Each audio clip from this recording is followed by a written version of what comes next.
The ground towards the Pozières Ridge saw heavy fighting in the summer of 1916, from a tragic, cancelled British attack through to the Australian assault on Pozières village and the arrival of the Canadians. What can we find as we walk from La Boisselle to Pozières?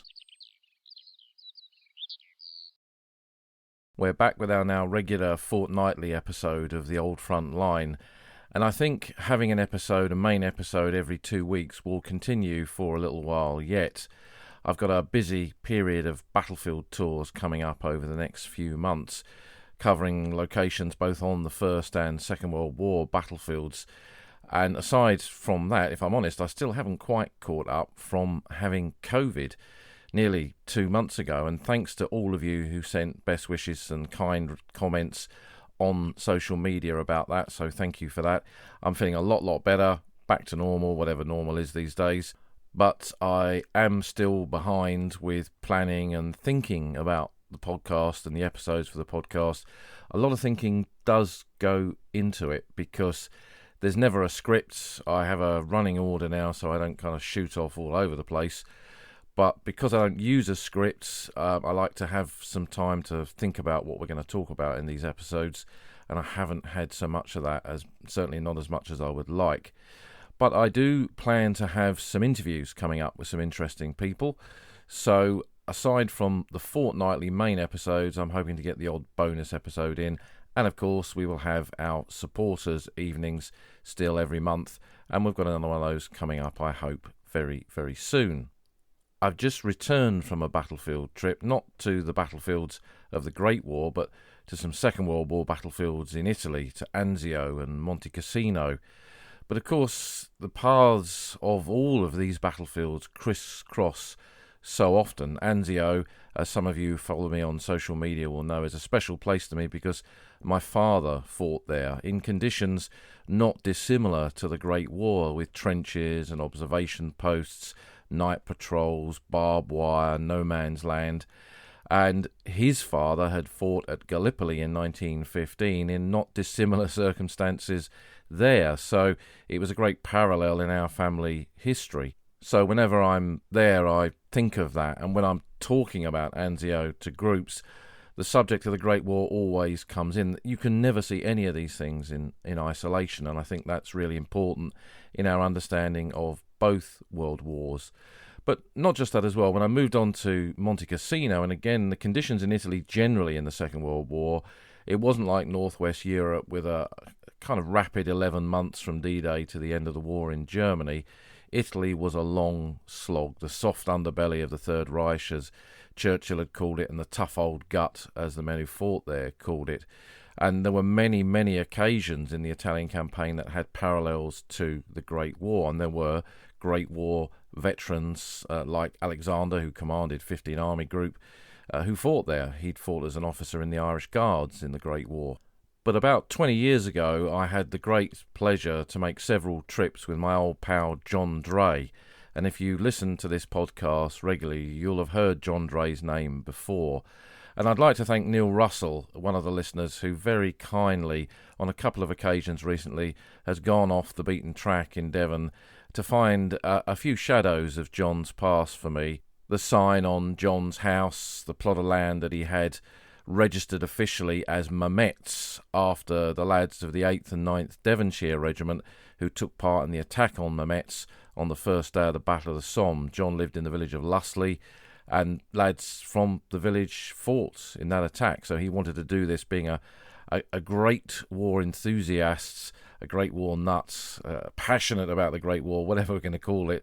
He wanted to do that as his kind of mark on the landscape, and it's still there, and Neil very kindly took a photograph of that. But connecting into Italy and John's own service there, but his wider family, his brother had served with the long-range desert group in the North African campaign and then the SAS, and took part in some of the raids on the Italian coast. And John's brother's buried in the cemetery at Lusley with the winged dagger badge of the SAS on his grave, and Neil very kindly popped in there to photograph that for me. This is one of the things I really like about this podcast, the community that we have around it, from the comments that you send me on Twitter and Facebook and all the other places. And when we chat in our community evenings that we have via Zoom. And I think it's really important because we're all kind of connected to the Great War. We have that in common. We are, just as John was, passionate about it. And I always think of him when I tramp the battlefields of the First World War and the stories he told me and the times that we were there together, both on our own trips, and John worked in my original team of Ledger Battlefield Guides in 1997, the times we worked together. Me and John walked the Somme on our Walk in the Somme tour on many, many occasions, and it was a real privilege to have done that with him. But being back at Monte Cassino this week, I was looking across to a position in front of the monastery of Monte Cassino, through the windows of the monastery, out towards a position known as Snake's Head Ridge. And that's where John was with the 5th Battalion, the Northamptonshire Regiment. And when we went up there on the trips that we made in the early 2000s, he was a very good speaker. He was very good at describing his war, and in many respects almost had total recall of it.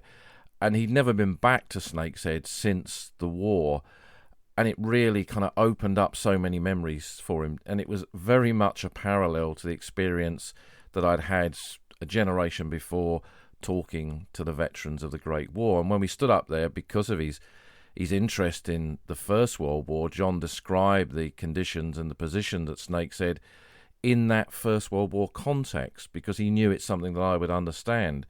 And there was this strong parallel. They lived not in trenches there, but sangars, circular stone positions which they sheltered behind. They couldn't move in the daylight hours, could only come out at night. The enemy raided them, they raided the enemy. There were fixed line positions, and the same old stuff that we've often spoken about in this podcast with the Great War, the arrival of post, the arrival of food and rations and equipment, and the chance to have a rest behind the lines was all part of their experience. And just like the veterans of the Great War that I interviewed in the 1980s and 90s, John and the hundreds and hundreds, I mean, I have no idea how many Second World War veterans I've spoken to, but those of men and women have given me an opportunity to phrase the history of the Second World War in the same kind of way that I talk to you here about the Great War. And that was heavily on my mind as I travelled around these battlefields in Italy last week. But we're going to move back to the Great War now, and back to the core of what this podcast is about.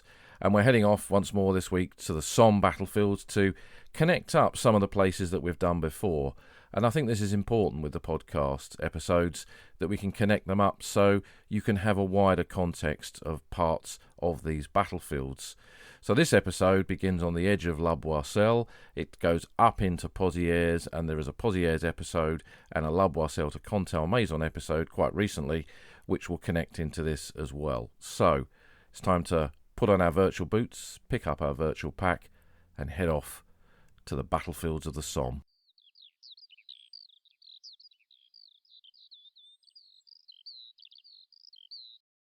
So where are we as we begin this walk? We're just east of the village of La Boisselle, just outside Albert on the Somme battlefields. And in our previous walk in this area, we came out of the village and we passed a little track that went off to the left, a little fork in the road, where the road continues straight on to Contalmaison on a tarmacked road. There's a track that goes off to the left. And we've followed that track out into the open fields between La Boisselle and beyond it the rising ground of the Pozières Ridge and Pozières itself. And this ground was reached after the capture of La Boisselle in the early stage of the Battle of the Somme in July of 1916.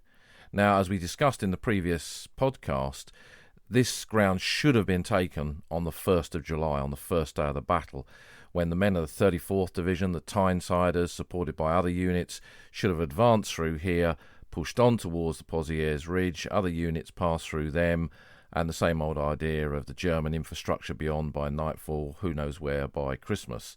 I won't say Berlin because that sounds too much like Blackadder.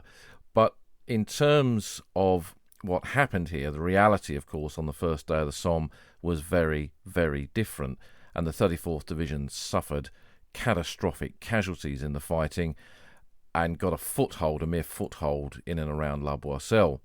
The 19th Western Division then moved in, and in the village itself, as we discovered in that previous podcast. There is a memorial both to them and the 34th. And they then captured the village, and a new line was established just east of it, facing towards Pozières, and beyond that, just to the southeast, the village of Contalmaison. That's where we are now. So in a time frame period, we've reached the second week, if you like, of the Battle of the Somme. And the ground that we're going to walk in this virtual walk along the battlefields of Picardy covers the period from July through to September 1916 and involves the story of British units, Australians, and finally, beyond that, of course, Canadians in the advance on Courcelette, and it's that area that we'll reach. But where we are now is overlooking a bit of ground where there was a sad incident. There are so many sad incidents in the Battle of the Somme, but this was one involving a battalion of the British Army, the 13th Battalion of the Rifle Brigade. And I thought about this recently when I went down to Winchester for a few days, and I went into the old Peninsula Barracks at Winchester to visit the Green Jackets Museum, a really superb regimental museum, and a big shout out to them. Fantastic First World War displays in there, and beyond that as well, magnificent Waterloo model and all sorts of other gear. And the barracks themselves, which are now houses, is very interesting to walk round as well. They date back to the 19th century, and there's probably some older buildings there as well. And you can imagine in an area that's now a park, battalions of the Rifle Brigade and the King's Royal Rifle Corps on parade in places like this. So it made me think about the Rifle Brigade and the 13th Battalion. Now, well, why the 13th Battalion? Well, it ties into this location, but we know a lot about them because of two reasons, really. One, that they had a very good old comrades association that led to the publication of a battalion history for the duration that was published in April 1932 and written by D.H. Rowlands. It's a really, really good battalion history. Some of these battalion or unit histories can be a bit dry, and in many respects sometimes are not much more than a transcript of the unit's war diary. But Rowlands was a good writer, and the book was written in an accessible way, and it's about human stories as much as the military side of it, which is one of the things I think that drew me to it. I picked my copy up in a second-hand bookshop in one of these places like Eastbourne or Worthing that I've often spoken about in this podcast, and you can tell how long I've had it because the price inside was £1.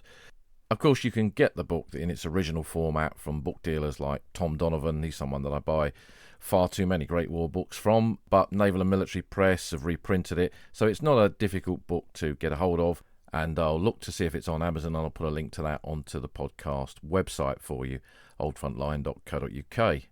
The 13th Battalion of the Rifle Brigade, they didn't have a title or anything like that, but they were formed one of many battalions of the Rifle Brigade and the King's Royal Rifle Corps. Those two regiments that we associate with the Green Jackets were both units that formed large numbers of battalions in the Great War, and the 13th Rifle Brigade was formed at Winchester in October 1914. It remained at the Rifle Brigade depot for a while and then moved on to training elsewhere. It became part of the 37th Division eventually, which was the English division whose monument is at Monchy-le-Preux, where they were fighting in 1917.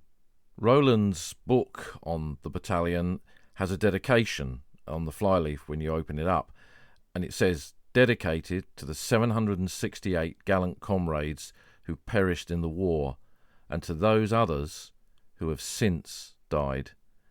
Now that in itself is quite an unusual entry. There's often a reference to the glorious dead, but the returning soldiers, the men who survived, the forgotten survivors of the Great War, coming home and dying in the post-war period, that isn't something that you often see in a book like this. This came out in 1932. So there'd been more than a dozen years since the end of the Great War, and many men returned home with crippling wounds, suffered with those wounds. It shortened their lives. We mentioned John Dray in the introduction. John's dad wounded 3 times in the Great War, at Lewes, at the Somme, at Trones Wood, and on the 31st of July 1917 on the Bellewaerde Ridge at the beginning of Third Ypres. He died when John was only 12. So it's one of those things I think that you don't see in a book like this normally, that gives you an insight into where men like Rowlands, who publish works like this, were sometimes coming from. It wasn't just about the dead, it was about the men who came back as well. And in his author's notes to the book, Roland said, "This is a true story.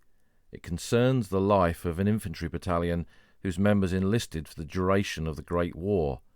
It is the chronicle of a service battalion of a famous regiment, yet it may be that some of its pages tell the history, at least in part, of other units of the British Army during those eventful years 1914 to 1918. The main theme is based on the official records of the 13th Battalion of the Rifle Brigade, and all the incidents described in the narrative really happened. The anecdotes and the personal impressions have been written from actual experience, some of it mine, some the experience of my battalion friends, with the aid of private notes and a good memory. It does not pretend to give a picture of the kind drawn by certain war films and novels, because there has been no attempt here to obtain effect at the expense of veracity, nor does it portray the life of the men in the trenches as one of brutality, profane language, and licence. Should the dates and names seem tedious to the general reader, I can only offer the excuse that they are naturally of great personal interest to the surviving members of the battalion." So this book, for the duration, is a bit of a gem, and this is from the opening chapter that describes the formation of the 13th Rifle Brigade, and it could really be the formation of so many units of Kitchener's army, the New Army, in 1914. It's called Soldiers in the Making. Day after day in the late summer of 1914, hundreds of men pressed up the high street of the ancient city of Winchester to the Arch West Gate and the rifle depot.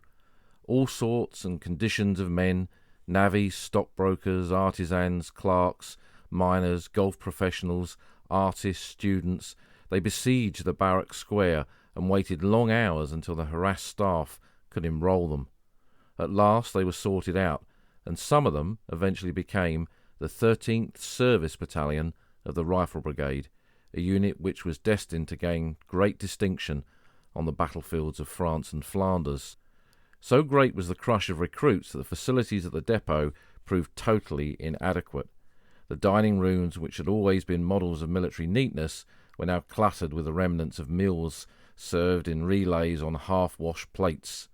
Large batches of men were sent out to sleep, some on the floor of the Old Corn Exchange, some in the Red Cross Hospital, pending the arrival of wounded from the front, some in a hostel patriotically provided by the Countess of Northbrook.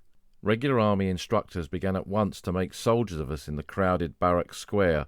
In little groups we learned to salute, to mark time, to form fours, to about turn without falling over our feet, and also to double round Winchester before breakfast without losing our wind. We couldn't see the point of these elementary details. We wanted to get on with the war. It was not until our disorderly mob was beginning to develop into a disciplined crowd that the whole value of this preliminary training slowly dawned upon us. We had a great many things to learn, and not the least difficult was how to learn who was and was not entitled to our respectful salutes, so that we brought the right hand up smartly whenever we encountered an important personage, from the colonel to the sergeant major. The colonel was Lieutenant Colonel C.F. Pretor Pinney. He served as commanding officer of the battalion from its formation until he died of wounds in the Battle of Arras in 1917.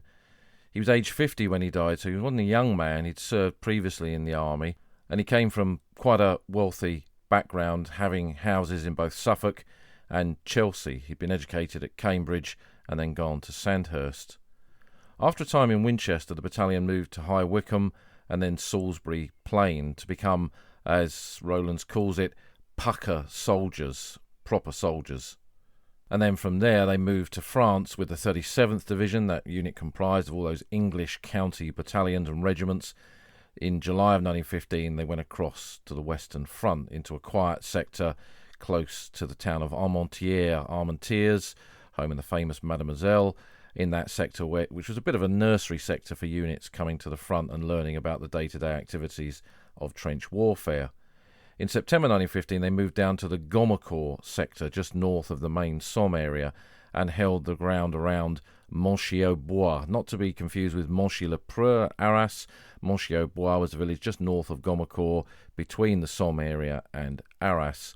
This was another quiet sector where they'd been fighting with the French in the early period of the war. British troops then took over this sector, and during this period, this was the move for British troops extending the British sector of the Western Front, with the Battle of Loos taking place up around northern France, around Lens and Loos, of course.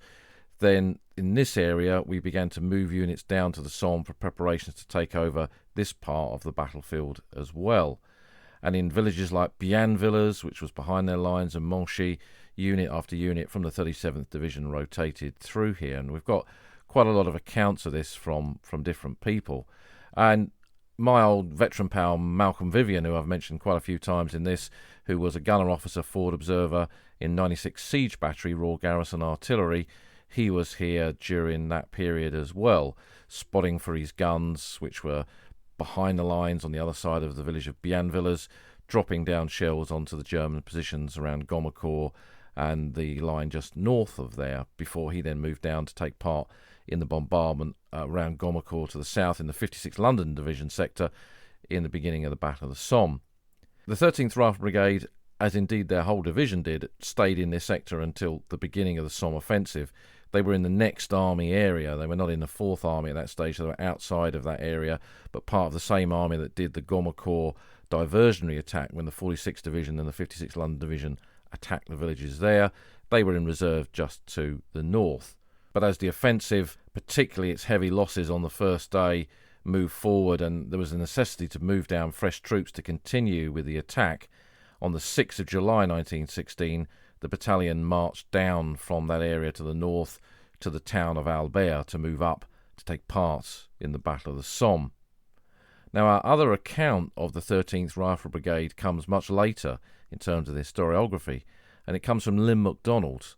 This was Lynn MacDonald's favourite battalion. She interviewed quite a few of the surviving veterans of the 13th Rifle Brigade who were still around in the 70s and the 80s. And when she wrote her Somme book that came out in 1983, she included quite a lot of material from the 13th Battalion men. And it's really good to read that. And again, I'll put a link to Lynn MacDonald's Somme book on the podcast website. In particular, one of her, we often, those of us that were privileged to meet these veterans, we had what we called favourite veterans. And I remember her saying once that Jack Cross, who was a veteran of the 13th Rifle Brigade, was one of hers, and he figures heavily in that book.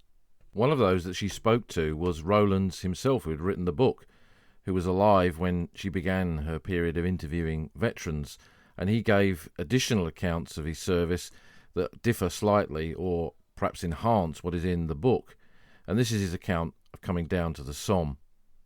I can see us now, a long column of marching riflemen. We must have recaptured our high spirits of the night before, because we were singing again. It was a fair step, and the gaps between the platoons got noticeably wider and wider. We marched past a field gun battery halted for tea. We could have done with a cup ourselves, and we let them know it as we went by.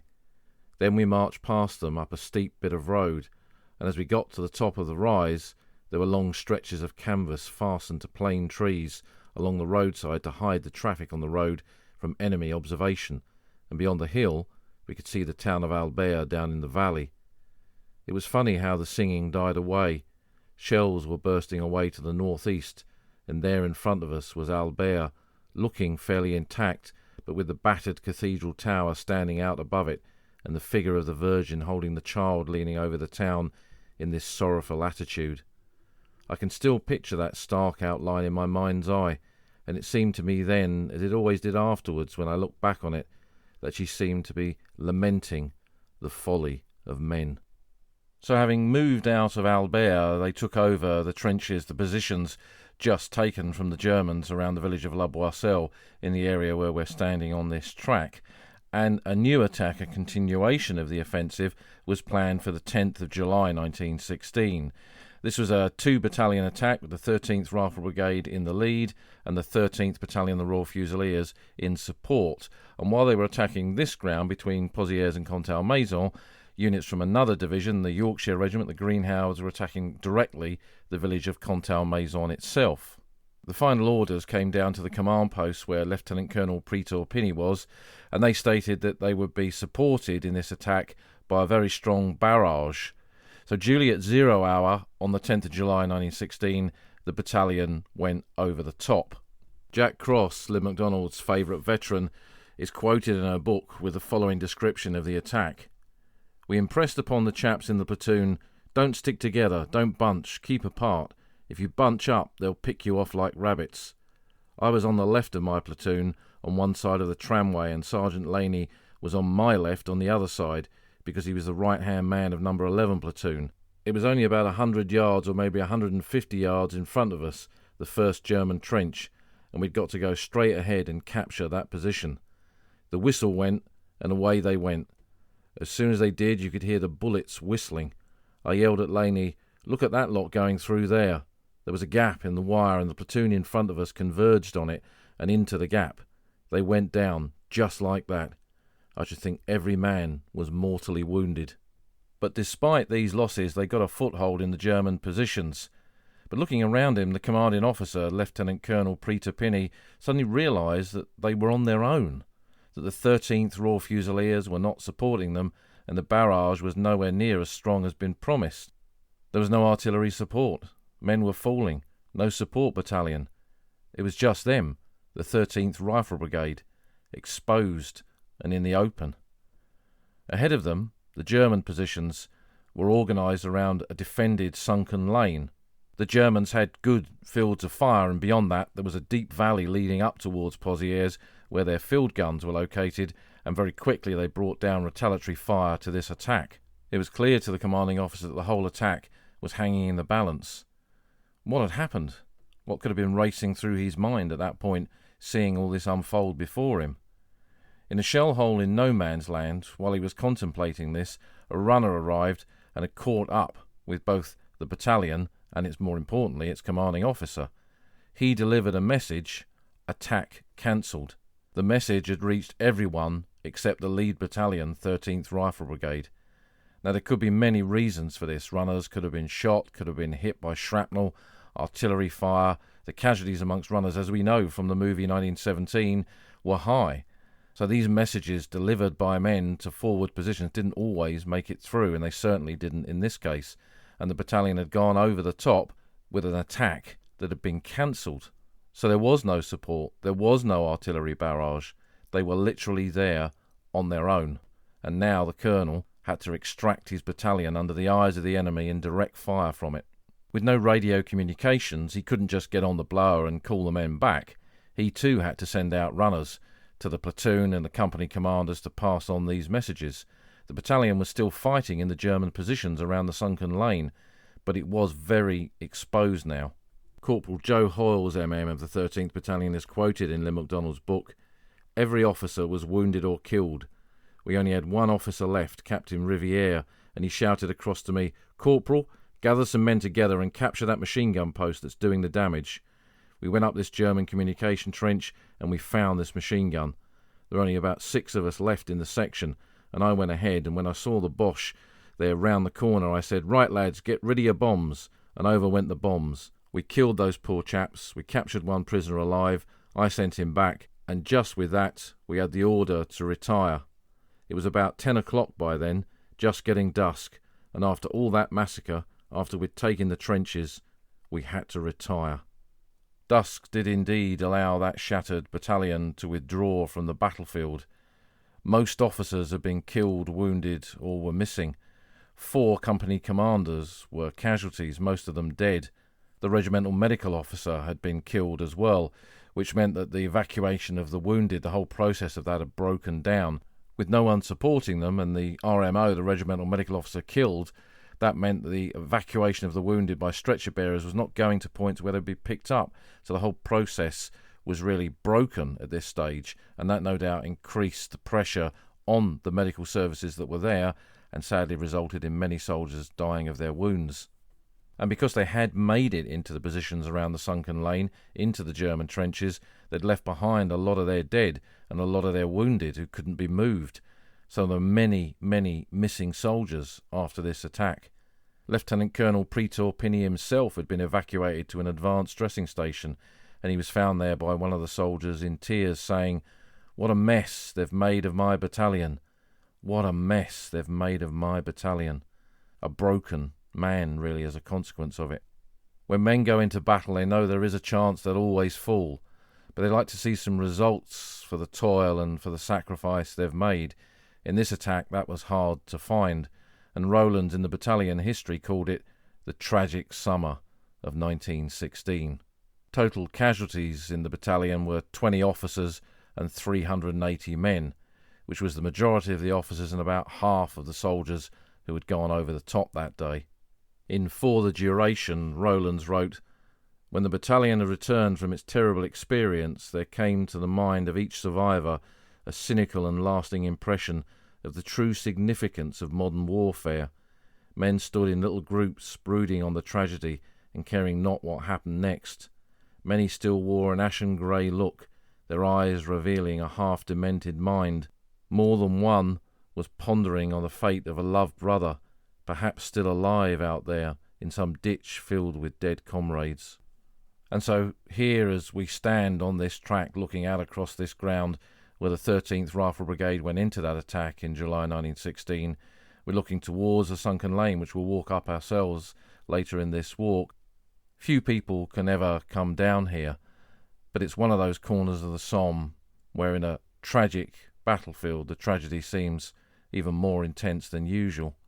And we're lucky, really, that it's so documented through the battalion history by Rowlands and the work of Lynn MacDonald in her Somme book. And it's worth reading that chapter of the book to get a greater insight into what happened here in 1916.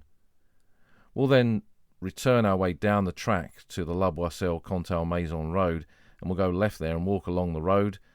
Over to our right, we'll see Gordon Dump Cemetery that we visited in the previous walk in this area, and we'll carry straight on into a part of the road where gradually it gets surrounded by trees. The trees here were planted on this part of the battlefield in the early 2000s and now become quite a big area of woodland, alive with birdsong at different points in the year. But the road gets sunken here until a point where it meets a crossroads of roads and tracks in a sunken part of it. And this was known as Casualty Corner, and this will be our next stop.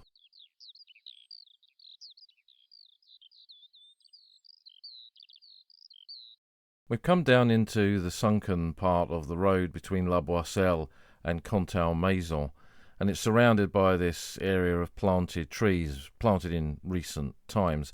There used to be a small farm to the left of this road, and for many years it was abandoned, and someone bought the ground and used it to create a new area of woodland. Some aspects of the battlefields do change. I'd see this one as a positive one in the way that encourages wildlife, but of course it does change the landscape from its 1916 or Great War perspective. But one thing that doesn't change here is the way this road is sunken, and it comes down to this point where the road goes ahead towards Contalmaison and a track comes from the right and a track goes off to the left.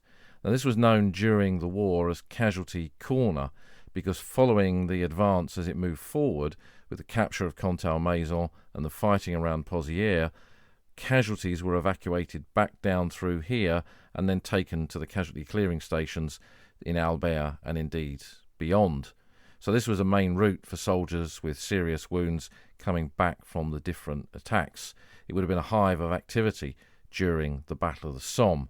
Later, as the fighting moved forward again, so as the Australians pushed forward through Pozières and the Canadians took over for the fighting at Courcelette, Canadian units would come from Albert, from the brickfields north of the town, down through the town and out along this route and up into the sector around Courcelette for the later fighting beyond the village and up towards Regina Trench, and then other units fighting beyond Contalmaison towards the horseshoe of woods around Bazentin, beyond that, High Wood, came up through this route as well. And towards the end of the Battle of the Somme, when the front lines were up on the Transloy Ridge and across to the Butte de Wallencourt, units coming back from the front line there and going up to the front line there used this route as well. And there is some archive film of Australians in that cold winter of 1916-17 using this road going to and from the front.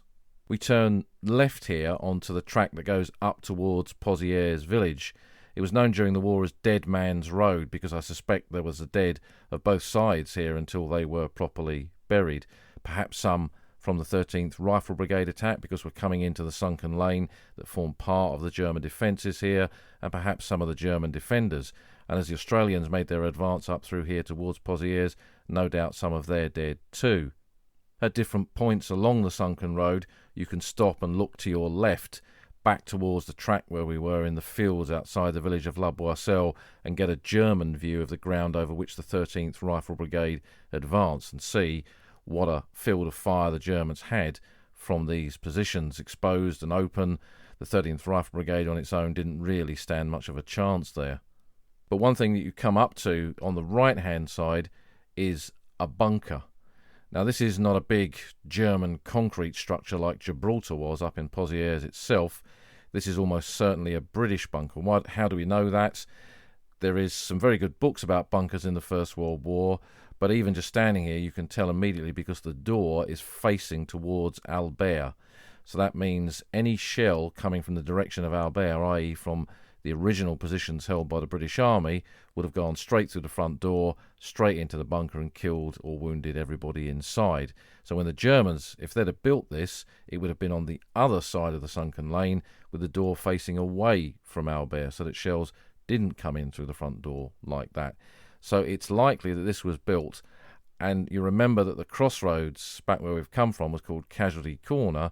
It's likely that this was part of the casualty evacuation arrangements here, because it's when you go inside it, and you can for most months of the year. I mean, I haven't been there since pre-COVID, but you can get inside it. It's a mixture of concrete and brick line. It's pretty big, and you can imagine stretcher cases being brought in there for treatment when it was raining or when it was raining shells.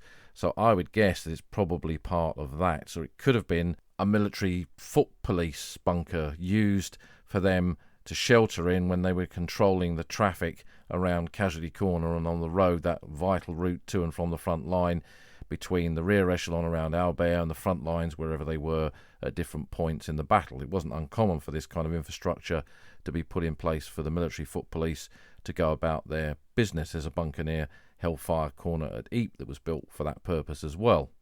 This bunker I didn't know was here until Lynn MacDonald's book came out in 1983. And I remember reading about it in there, and she puts a photograph of it.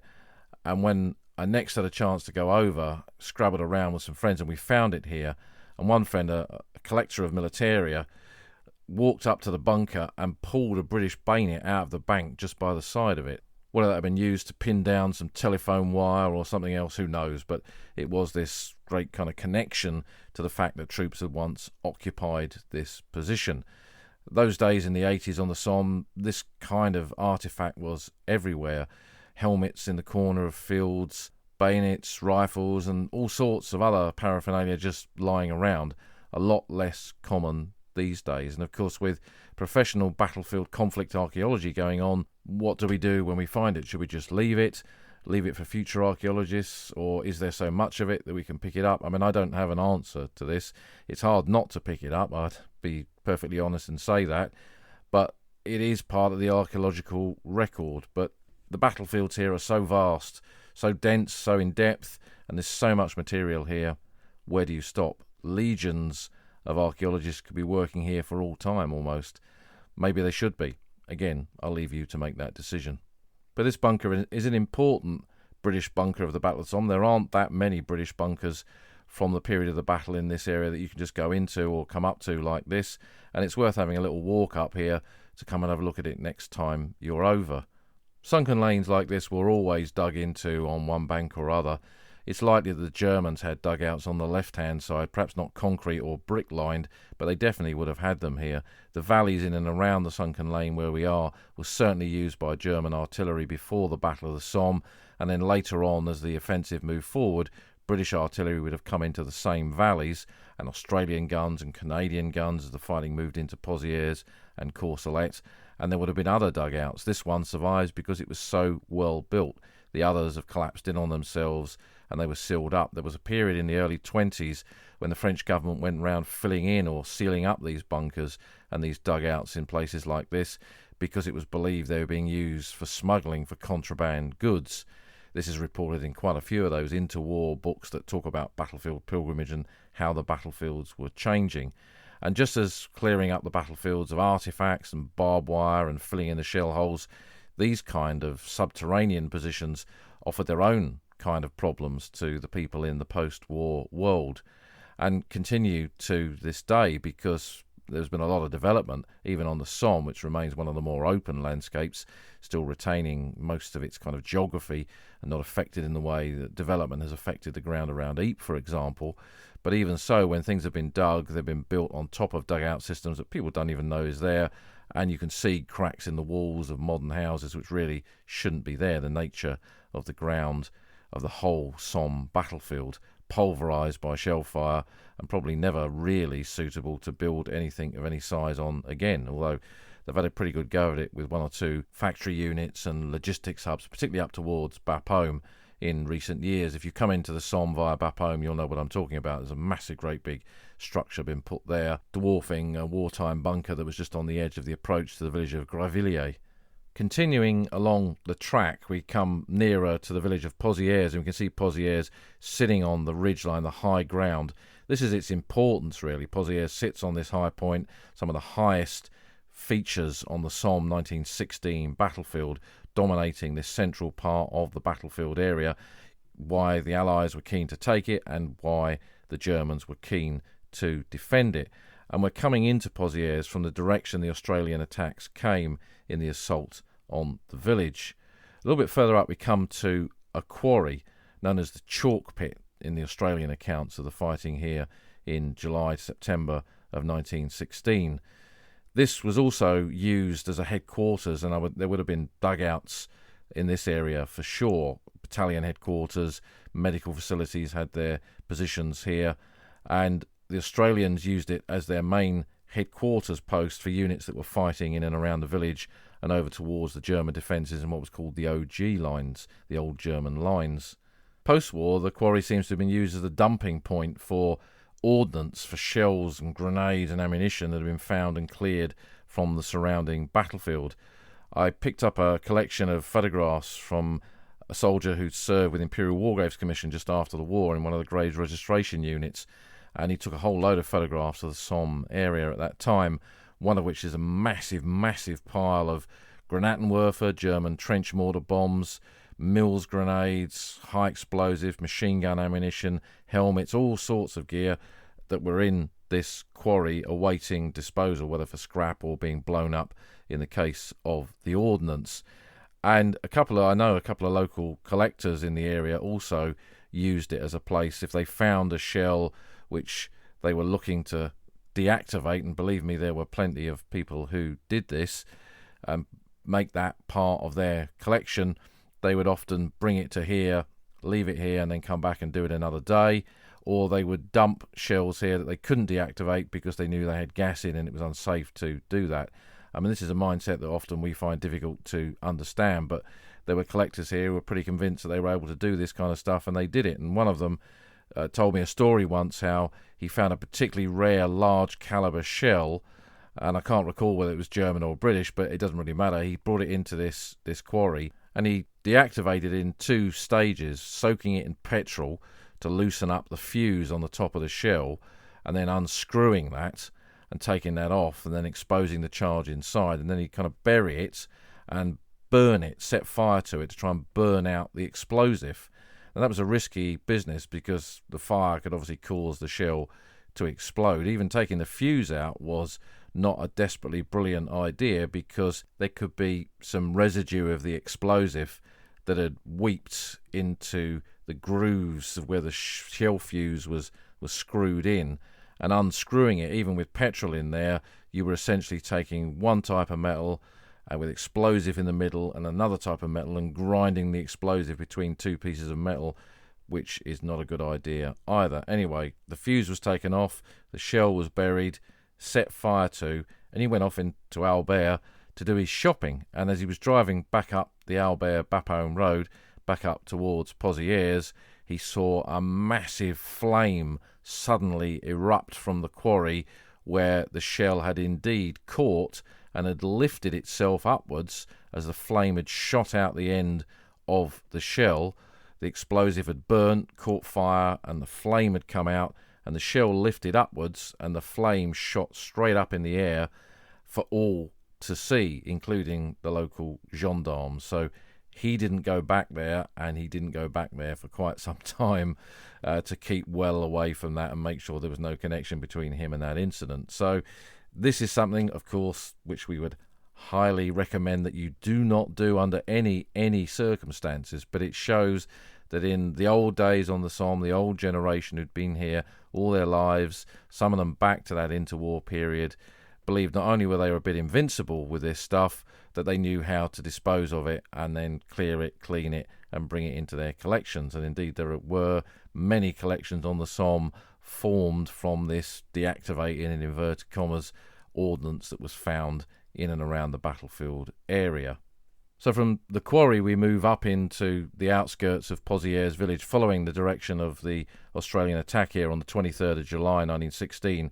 As they moved up into the village, Pozières fell to them very, very quickly, within a day. That was the easy bit, and they attacked not from where British troops had attacked to the west, but from the southwest, and coming up in that direction that we've just walked on this route. Got into the village, fought their way through the rubble of Pozières, because even in those first weeks of the battle, Pozières on its high point had been bombarded and smashed to oblivion by the artillery bombardments. And as the Australians came into the village, ahead of them was the huge concrete structure of the Gibraltar bunker, again which we visited in the very first podcast we ever did with the Old Front Line, and that was named after the Rock of Gibraltar because of its big size, the way it looked and stuck in this prominent position on this part of the battlefield. Not anything to do with Hanoverian soldiers who have the cuff title Gibraltar on their uniforms. It had nothing to do with them. That's what it was named after, was the Rock of Gibraltar. There was fighting in and around there, fighting within the houses and the cellars of the village, but the Australians cleared this and pushed to the far side. That was the easy bit. Beyond the village, on the left flank, was Ferme de Mouquet, Mucky Farm or Moukow Farm, although I was reading recently how perhaps Australian soldiers didn't actually call it by that name during the war. It's interesting how some of these names develop. And then over to the right, towards the crest of the Pozières Ridge, was the OG lines, the old German lines, these two distinct and defined lines of defence built around the site of the Pozières windmill. Both those positions, the farm and the OG lines and the Pozières windmill site, took much longer for the Australians to capture, and along the way suffering heavy casualties. And one of the features of the Pozières battle, when you look at the maps after the Australians had taken it, was the way that it sat in a bit of a salient, with Thiepval and Mouquet Farm to the north, with the positions around Courcelette and further down the Albert Papaume Road to the northeast and roughly the east, and then the other positions as yet untaken over towards Highwood in that area, Martinpuy to the east. So it meant that the Germans could fire into the Australian positions here from a lot of different angles, and knowing the importance of its high position on the battlefield, it was an area that saw a huge amount of artillery activity and was vaporized really almost by the bombardments here in 1916. So you can imagine it's done that to the structures, the buildings, the church, the houses, the farms. You can imagine what it was doing to the Australian soldiers on the ground. So there's a very high proportion of missing soldiers in the Australian Imperial Force in their engagement here at Pozières in 1916. Now, we walked around the edge of the village in the previous podcast on Pozières. We're going to turn right here and go straight down the Albert Bapaume Road. We'll pass along the way the Latomy Bar, owned by Dominic Zanardi, a great character, big collector, fantastic collection in his cafe there, reconstructed trenches out the back, good place to have a drink and some lunch or some dinner, highly recommended. I've known Dominic for many, many years when he used to have a private museum in his house, and then he opened up a little place in Albert near to one of the shopping centres in the 1980s.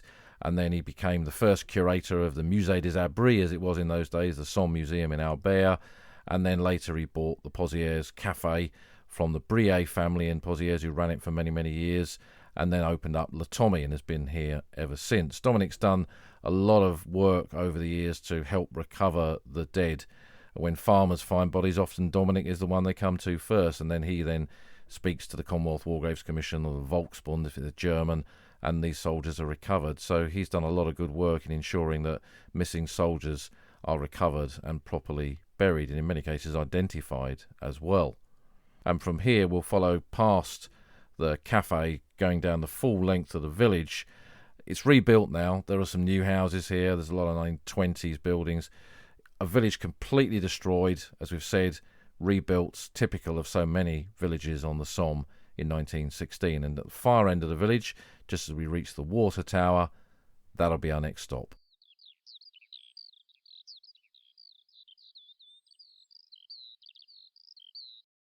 We're standing in front of the water tower, the Chateau d'Eau, on the edge of the village of Pozières. And this is the water tower that was built in the interwar period to pump fresh water out of a fissure to supply water to the houses in the village. It's still in use today, but they've painted it since the centenary and put a figure of an Australian soldier, a face of an Australian soldier on there, and the Australian cap badge, the rising sun, and also details of the Victoria Crosses that were awarded to men in and around the village of Pozières. Unsurprisingly, most of them Australian, but one British soldier, Billy Short, of the Greenhounds, the Yorkshire Regiment, who got his Victoria Cross in the fighting near Munster Alley on the far side of the village from where we are at the moment. And a Canadian as well. The Canadians moved in after the Australians had taken Pozières and the ground around it.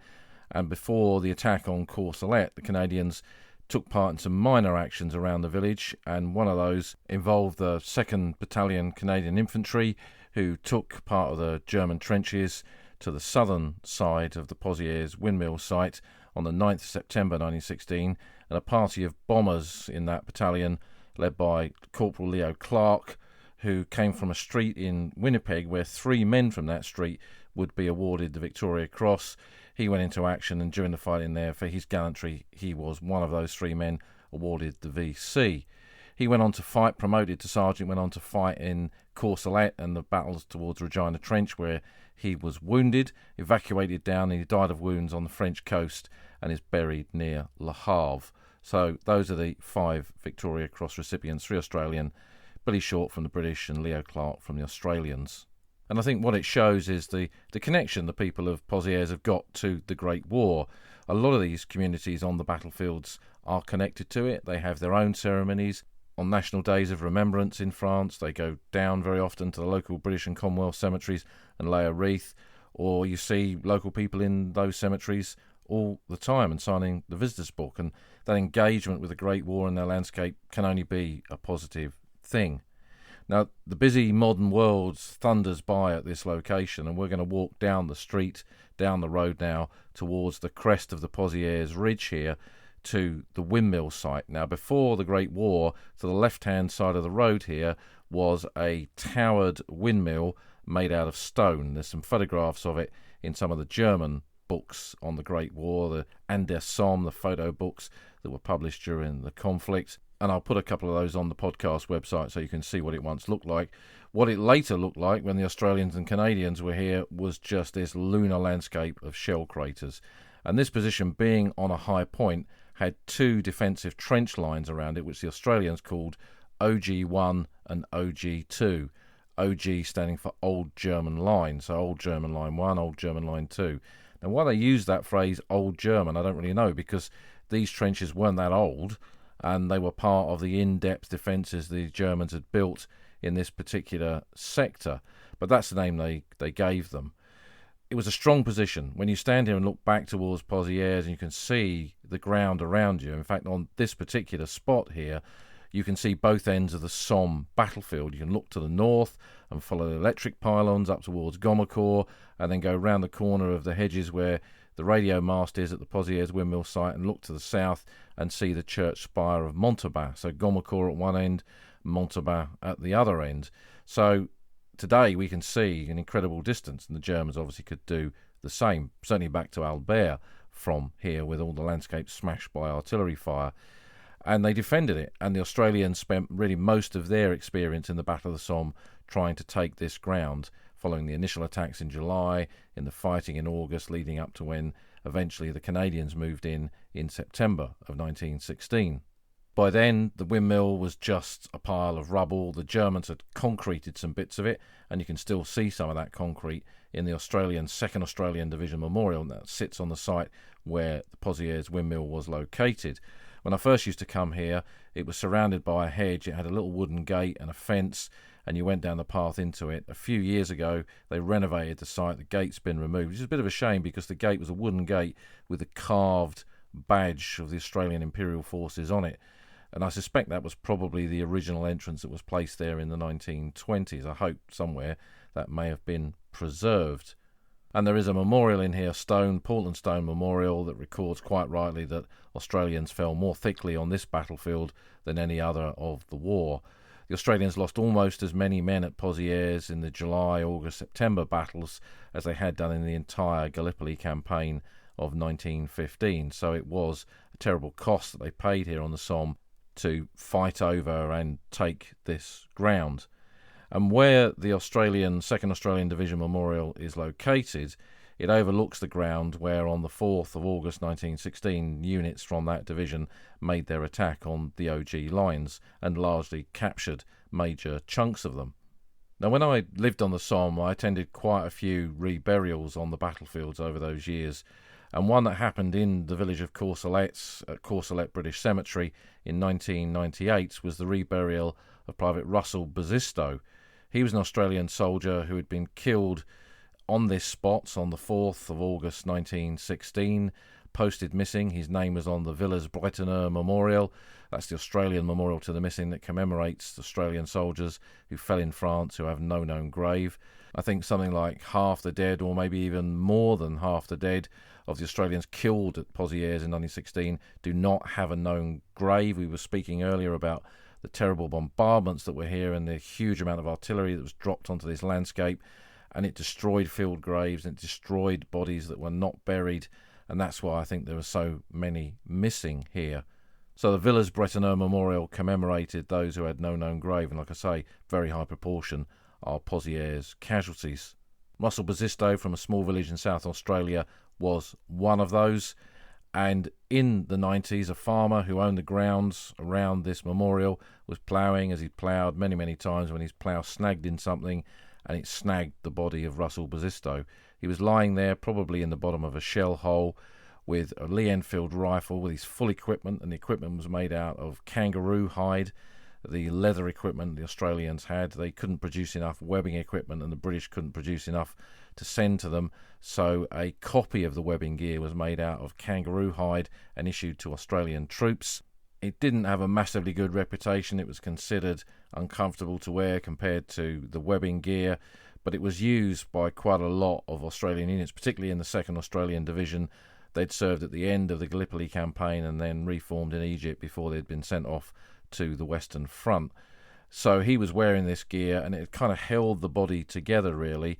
And more importantly, he had one of the early pattern Australian identity discs, which was a large aluminium disc, quite thick, and preserves very, very well in the chalky soil that the Somme has. And that gave his name, his details, and they were able to trace his descendants, who were still living, incredibly, in the same place.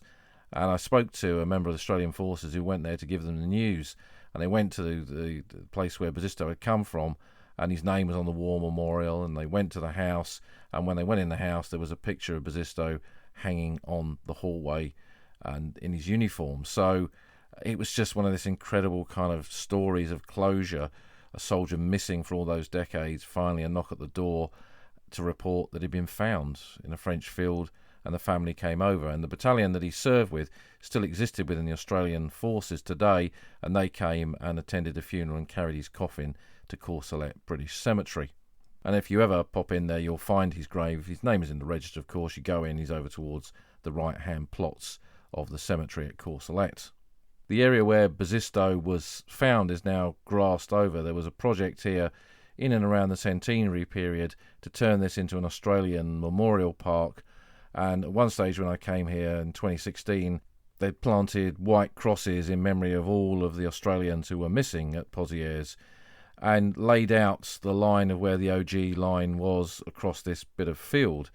And that looked pretty good, quite interesting. I brought some groups here to have a look at it, but it's developed a bit beyond that. At one stage, I believe they were going to put up some kind of memorial wall where people could sponsor plaques. And there is a garden area now which has what I would politely describe as some pretty second-rate garden furniture in it, some rather odd statues, which I don't think really have a place in somewhere like this where so many Australians paid the ultimate price to try and push Germany out of France and end the Great War and restore freedom to the people of France once more. I'm not sure this is a fitting memorial site as it is at the moment, and I hope it will change. Turning it into a park, marking the trench, recording the missing, that all seems pretty good to me. The rest of it I'm not really so sure about. But whatever, the battlefield's change. There are new memorials all the time. And that's not a bad thing because it shows people still connect greatly with this subject, and that's what we want. We want the memory of the Great War to never be diminished. And for Australia in 1916, although Fromelles in northern France was their first battle on the Western Front, a few days later the fighting here at Pozières, this was their biggest battle of that year, their first big engagement in the trenches of the Western Front, a world very different, a battlefield very different to their experience at Gallipoli the previous year. And it's an important page in Australia's military history, and there's some very good books about this now, which again will put some indications to those on the podcast website. But the Australian Memorial is not the only one here, and this new park is not the only thing here as well. Another original memorial on the other side of the road is the Tank Corps Memorial, a white obelisk surrounded by 4 bronze models of First World War tanks, 2 of the rhombus-shaped Mark IV tanks that were used later in the war, a Whippet tank, which is a kind of reconnaissance tank in many respects, a faster tank that could move, again used in the final phase of the First World War, and an artillery tractor. And it's surrounded by fence posts, which are 6-pounder gun barrels from the tanks, and the chain that was used to push the tracks around the rhombus shape that links them all up. It's an original site. It's the site chosen by the Tank Corps for their main Great War memorial. Why here and not elsewhere? Well, this was a forming up point for tanks that were used in the Battle of Flers Courcelette. Here, the tanks that went into action supporting the Canadians in the assault on Courcelette village formed up in this area. I suspect they also chose it because it was on a main road and it could be easily visited. So this was the location chose to mark the Tank Corps. Now, subsequently, again, new memorials have marked their story up at Ypres in the village of Polkapelle, and there is an original First World War tank to go and see in Flesquières, where the tanks were in 1917. But this is their main memorial, their original memorial, which Tank Corps veterans would have attended the ceremony, the opening ceremony of, and men came to in that period. And in the Second World War, it was on a route that ran between northern France and Normandy. It was strafed, this road, by United States Army Air Force and the RAF at different points. And I know from talking to locals that quite a lot of German vehicles were knocked out here, sending supplies and men down to the Normandy front once the D-Day invasion had taken place. And the memorial was hit. One of the tanks has a large caliber round from probably an American aircraft lodged in it, and the fence posts have indication of shrapnel or bullet damage on them as well. So it's a game where the paths of the First and the Second World War meet, as we were talking about in the opening of this podcast with visits to Anzio and Monte Cassino. Having visited the memorials, we can walk across that grassed area over towards the Pozières Courcelette road. It's a minor road that runs at an angle down into the village. We have a couple of episodes dedicated to the fighting at Courcelette involving the Canadians. They took over from the Australians here in early September of 1916. And then on the 15th September, the Canadian Corps, commanded by Lieutenant General Sir Julian Byng, in its first engagement as an entire corps, made an assault against an enemy position to capture it. And Courcelette, the far end of this road, became the first French village liberated by Canadian troops in the 20th century, something that would then reverberate between the 2 world wars, if we think, for example, of the Canadian landings in Normandy in 1944. We can get a good sense of the landscape here, the way the ground drops away towards the village of Courcelette and then rises beyond it to where Regina Trench ran at the far end of the village. But that's a story for another day, and a story that we've covered in previous podcasts. There's a track that goes off of this road to our left, and we can follow that to where it does a 90-degree turn to the left back towards the village of Pozières. This area is where the OG1 and OG2 cuts across the corner of that track where it bends, and we're close to a position marked on the Australian maps as the elbow. So the shape of the track here very much kind of reflects that of an elbow, bent elbow. And there was intensive fighting here involving Australian troops in the summer of 1916, and we're very, very close to where Albert Jacka in the 14th Battalion Australian Infantry fought an action here in that summer, which could and perhaps should have resulted in the award of a bar to the Victoria Cross to Jacka. Jacka was the first Australian soldier to win the Victoria Cross in the Great War as an ordinary soldier at Gallipoli in 1915. He was then given a battlefield promotion, and he continued to serve right up until the end of the conflict. The Battle of La Hamel in 1918 was one of his major final actions of the Great War. Here at Pozières, on the Western Front, Jacka kind of ramped up his approach to combat and fought, as many people have said, almost his own private war. His battalion was known as Jacka's Mob, and Edward Rule, who was an officer in the battalion, talks about how when they were marching down the road once and another Australian battalion went past them, they could hear them whispering, "There goes Jacka's Mob," and he says his spine tingled and the hairs stood up on the back of his neck to be associated with this fine soldier. He said it was such an honour. And Jacka was no doubt, he was one of the great heroes of the Australian forces in the Great War. A tough soldier, a rough soldier, a brave soldier, and a dedicated soldier who believed in the Australian concept of mateship. And during the fighting here, he was cut off in a German trench and his men were down in a dugout, and the Germans called down to them surrender. And Jacka calmly handed out grenades and ammunition, and they fought their way out of this dugout, out into the German trench, wiped out the Germans who were trying to take them prisoner, saw the Germans marching off, some Australians towards Courcelette, I suspect, to take them prisoner, shot those Germans, released the Australians, and then together they fought their way back to Australian lines. And it was for that action, and Jacka returned with an incredible number of wounds as a result of this fighting, that he was recommended for the award of a bar to his Victoria Cross. But Jacka was a controversial soldier in that he didn't think twice about telling anybody what he thought of them and what he thought of their attacks. And you wonder whether a plain-speaking man like him, a much-needed plain-speaking man like him in the trenches of the Great War, perhaps upset some people and the recommendation didn't go through because of that. Who knows? That's been lost in the midst of time. But Jacka, many people felt, had been robbed of his medal, so no bar was ever awarded to any Australian soldier for the Victoria Cross for their bravery in the Great War, and certainly not to Jacka. He did go on to get the Military Cross, and like I say, he fought in other battles of the Great War, and there's an incredible amount of literature about him, and it's well worth looking into because he is no doubt, the war defined him, and he really didn't know what to do when the war was over. I remember reading one account of him said that when he died as a relatively young man in his father's arms, he said, "Dad, I'm still fighting." And I'm sure, just like that dedication to Rowland's For the Duration about the Rifle Brigade, hinting at the experience of ex-servicemen post-war when they returned home, it would be similar for Australian soldiers, for diggers like Jacka. What do they do with their lives when the war is over and they go back to ordinary civil life? How can the world ever be the same again when you've experienced all this?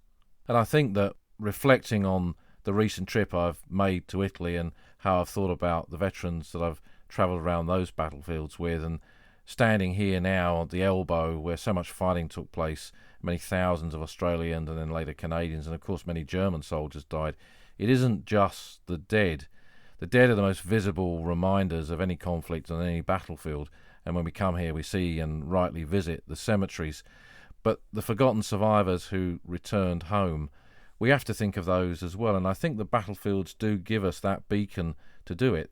The locations like this, where stories unfold about men who survived the Great War. This wasn't the end of their war, it was one part of it. And we think of those survivors, and we think of what they made of their experiences, and we think of what they thought of this part and so many other parts of the old front line.